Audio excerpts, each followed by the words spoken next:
Hello, everyone. I'm Stephen Strang. Today on the Strang Report, I'm talking to Mario Murillo, my longtime friend, who wrote a very important op-ed. I first saw it in Western Journal. I liked it so much, I asked if we could run it on our own Charisma news site. And I reached out to Mario and said, can we do a podcast? Because the op-ed is called What Israel and America Should Do. It's very hard-hitting. These are very important times. As you know, watching my podcast, I've been dealing with this in various ways. Today, we're going to talk about some of the serious political aspects. We've been dealing with some of the spiritual aspects, what God is doing prophetically, and of course, we're welcome to do that as well, Mario. So let me start by welcoming you. Thank you. And just asking you what prompted you to write this op-ed to start with. And also, I want to talk about some of the insights that you have gotten recently since the op-ed first ran. Okay, the first thing I want to say, it's an honor to be with you. And whenever I do a broadcast with you, it has such a high response, and I love it. So we're going to get right down to it. The reason I wrote a blog entitled, What Should Israel and America Do? Is to give clarity to everyone. And I felt like there is so much noise, so much dust, smoke, and stuff being said in this critical hour that we need to be very clear and not confused. You know, when Jesus said in Matthew 24, he said, take heed that you are not deceived.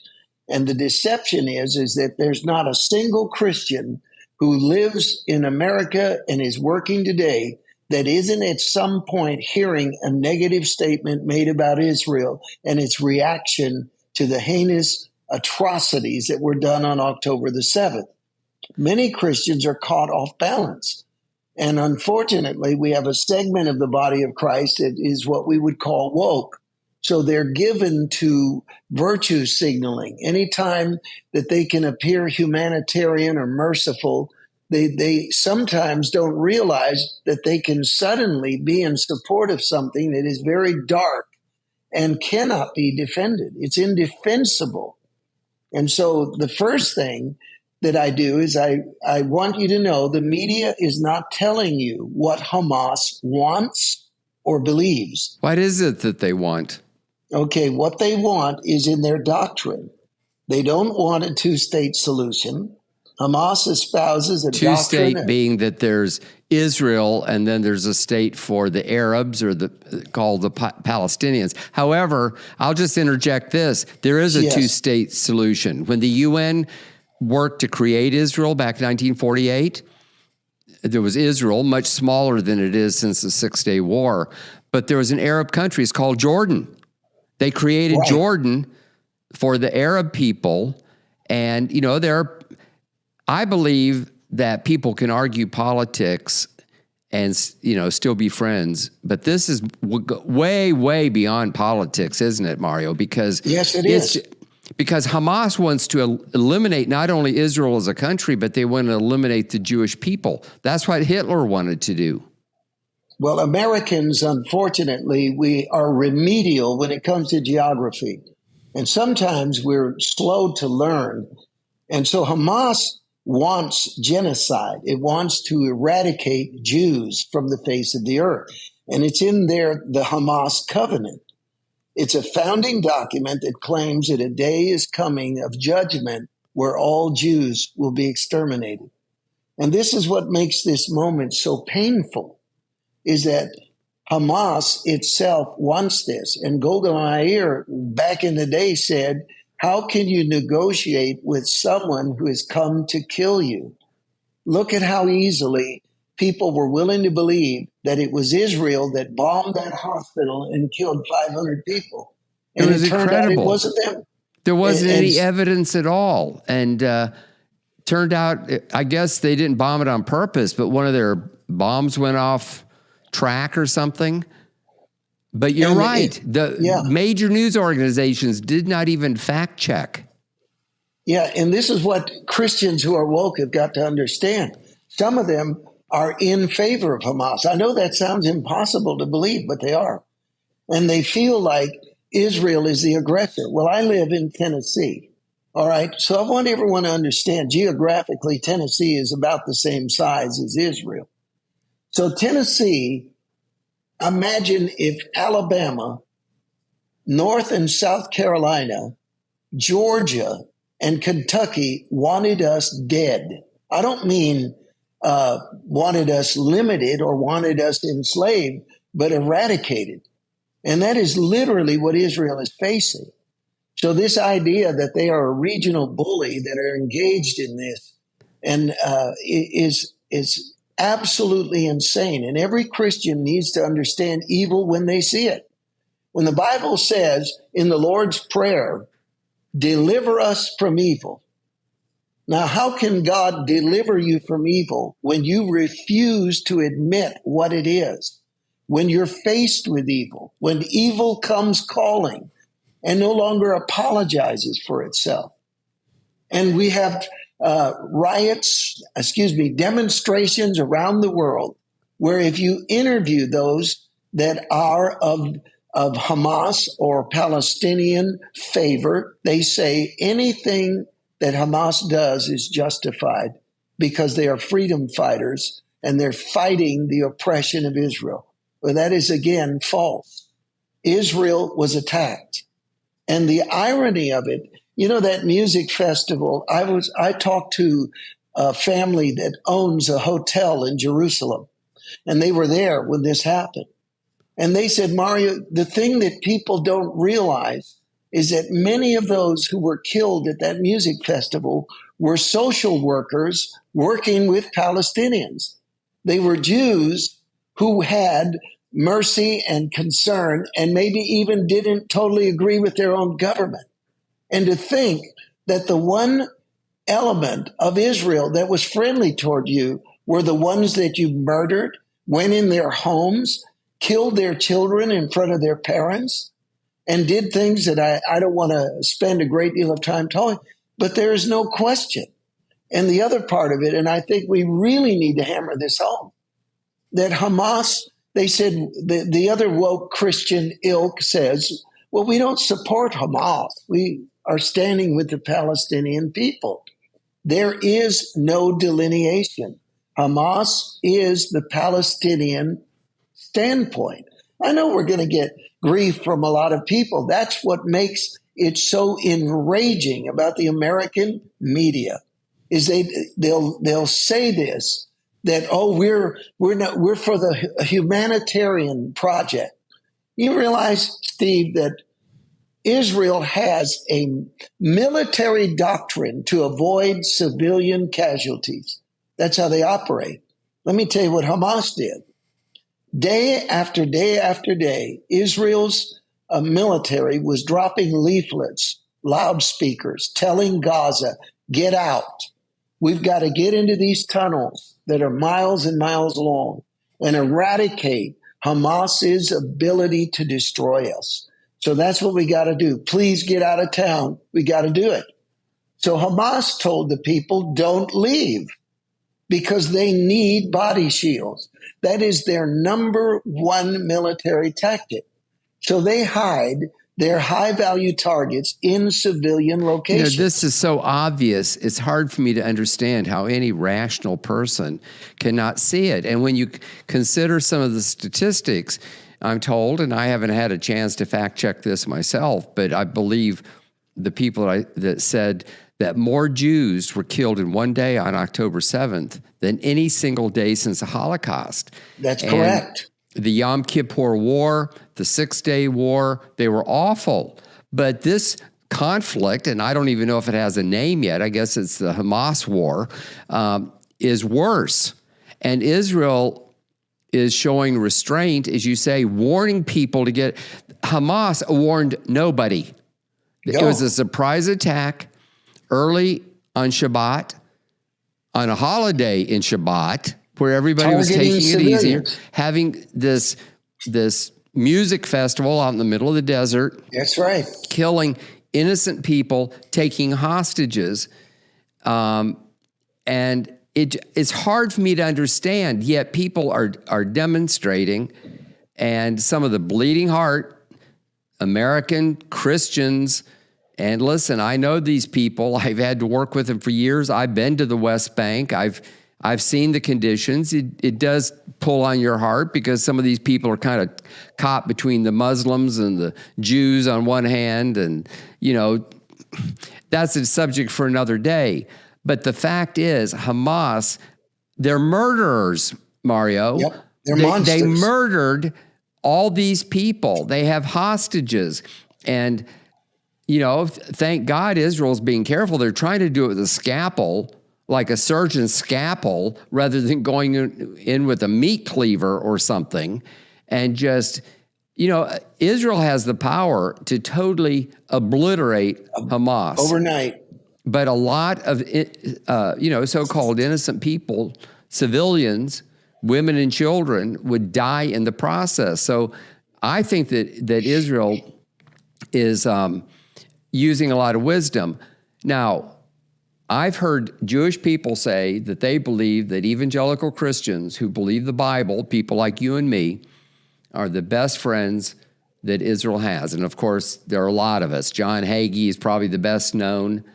And I think that we need to stand with Israel because what's going to happen is, as Israel starts doing what they have to do to defend themselves, world opinion is going to change even more than it has. In the first day or so, everybody was horrified by the images that were coming out of all the killing and everything. So how can we stand strong and how can we get the word out? Because with a few exceptions, Charisma News being one of them, we don't have very many media to get the word out. And the ones we do have tend to be small compared to the mass media. What is your advice? Well, I think that we're reaping what we sowed as a mediocre Christian nation. And that is that because we wanted the approval of the secular society and we were soft on things like marriage and morality, that all of a sudden there's this juggernaut. There's this insane international bias against Israel that is illogical, irrational. It is based on nothing but a knee-jerk reaction that they can't even define. And if you stop them and you ask them, you look them in the eye and you say, what should Israel do? If their enemy only wants one thing, they want us dead. That's all they want. They want us dead. What do you think we should do? And it was the leader of Israel, one of the leaders of Israel said, before you start moralizing against us, give us advice on how to stop the missiles from Hamas that are coming and killing our people. And they have no answer. See, and so the other nonsense, and to your point, is the identification of the Palestinians with Hamas and with the doctrine of the eradication of Jews, which nobody talks about. You can't ask the squad in Washington, D.C. to comment on the covenant that Hamas and Palestinians have for the eradication of all Jews. They won't talk about it because they know that is the ugly secret that would discredit their lives. Instead, they play the victim and they become victims. And it's interesting that Christians might feel a sympathy with Palestinians who took to the streets by the tens of thousands to celebrate the murder of children in front of their parents, the raping of women out on the streets. They celebrated that. Not just a few, not just the ones mass terrorists, in the general public. This is a sickness that we have to understand. And we have to have empathy with Israel to say, you have got, and some people misunderstand me. You know, they look at me and they go, you sound like you're contradicting yourself. Because I tell them, we ought to give Israel everything they need to wipe out Hamas. But we don't need to start a war with Iran and somehow equate what's going on there in Israel with the Ukraine. And the left wants war. And it's amazing that they would want World War III. For example, we had Republicans calling for the bombing of Iran without thinking, what would that do? The key here is to give Israel our full support and stand and be careful. And when that day arrives, that Iran foolishly decides to attack Israel, that's when America has to rethink its direction and be ready for what it could cost us. But at this moment, Christians need to understand that Hamas and the Palestinian people are in lockstep, and you've got to reject what they're doing. It's evil and it's wrong. You know, even Bill Maher, a leftist, Bill Maher, he said this, by the way, if the Israelis did get rid of Hamas, they would be doing a giant favor to the people of Gaza. And he goes, he doesn't understand. He said, I don't understand how the left can actively celebrate a group of people whose values are opposite with everything that we stand for. They're against women having any rights. There's no free elections. Free speech is gone. There's no gay rights. There's a group in Europe called Queers for Palestine. And I think, what in the world are you thinking? They would kill you if they had the chance. Their structure. You're either in Palestine, you're either a Muslim or you're an infidel. And there is no in between. There's no equality. Now, why would you want to be aligned with those values? Why would you, as a Christian, indirectly, regardless of how wispy and virtue signaling that you might be, why would you ever identify with a group of people who have sworn to eradicate any other people from the face of the earth? As a Christian, I know that God has blessed Israel. But as a human being, I don't want any group of people to say that another group of people should all be wiped out, and that there's no room for us to negotiate or talk or compromise on any level. That's an inhuman, that's a monstrous, that is a depraved viewpoint that no believer should accept. No American citizen should accept it. And you have to ask yourself, why are you supporting evil? Because that's exactly what you're doing. Yes, I want to avoid World War III. But if Israel cannot stop and pull out at the root Hamas, that nation will never have safety. It'll never have peace. You can't guarantee there'll be a day where there won't be missiles and children killed again in front of their parents. And there's also the fact that this is war, and the rules of war are different. In rules of war, you try to get rid of active combatants. In other words, other soldiers. That's Right. what war is about. You try to avoid innocent people who, with bombs and everything else, are often caught up. But civilians are almost, unless they're used as human shields, as you're talking about, are almost never in a battle itself.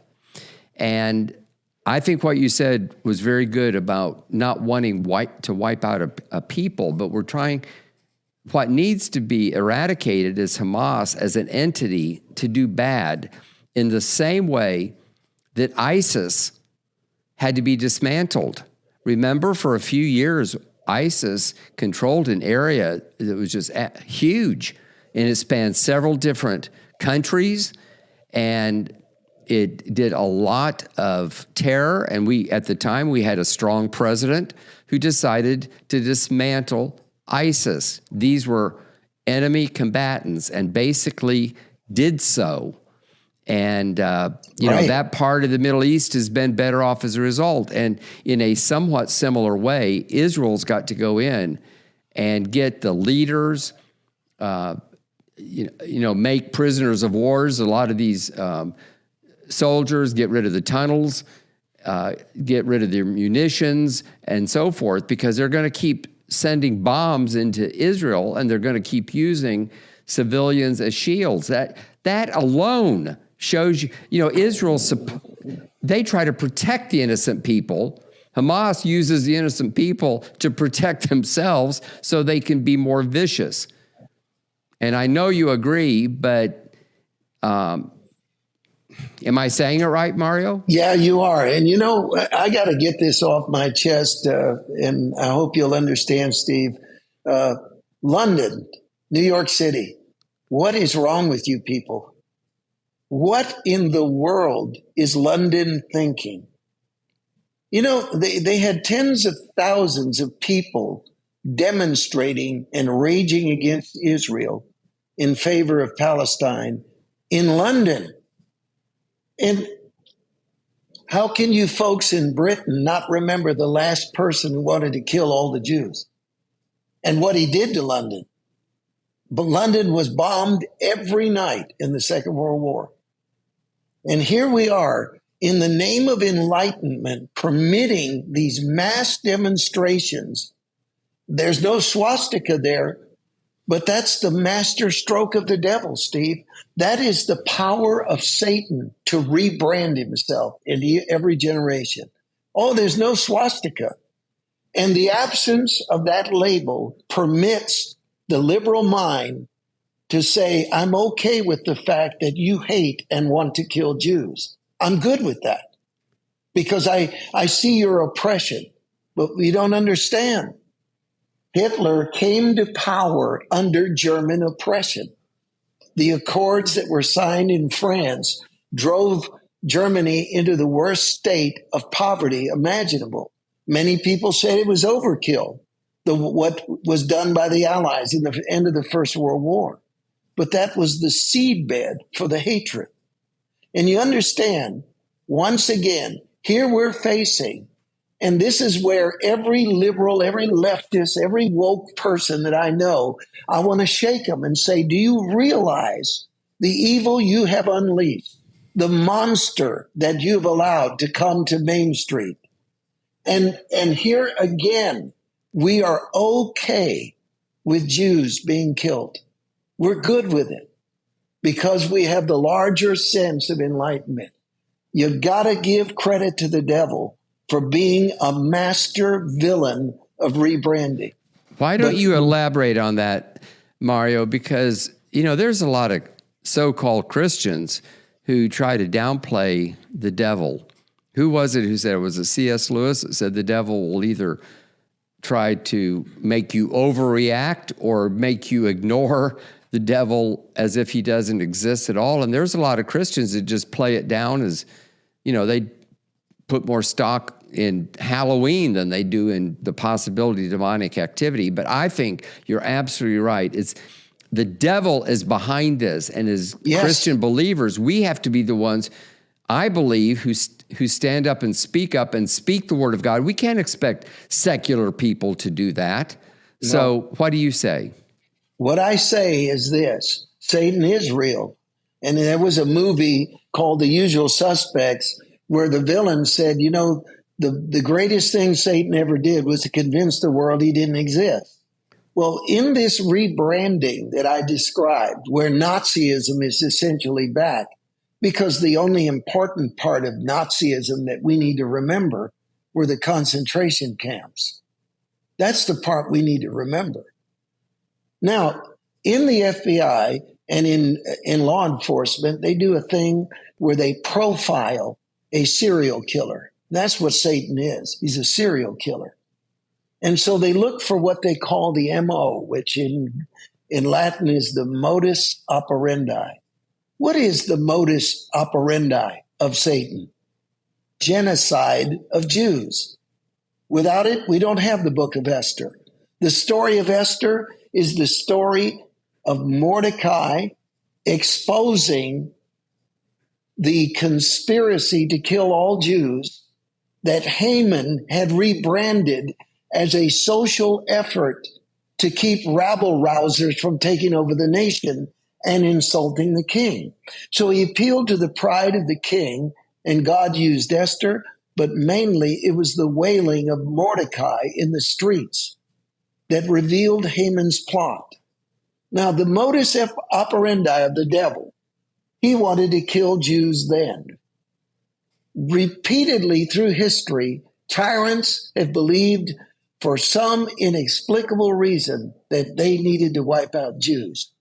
It's happened again and again and again. And we think That is the villain, the serial killer's modus operandi is eradication and genocide of Israel.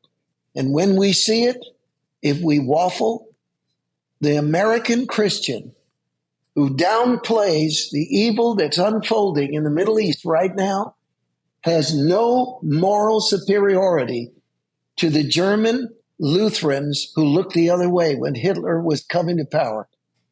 What we have is what Prime Minister Chamberlain did before Winston Churchill took over. We have a limp wrist British and American response to an evil that is absolutely inescapable and cannot be ignored. And right now, it's because I don't want World War III.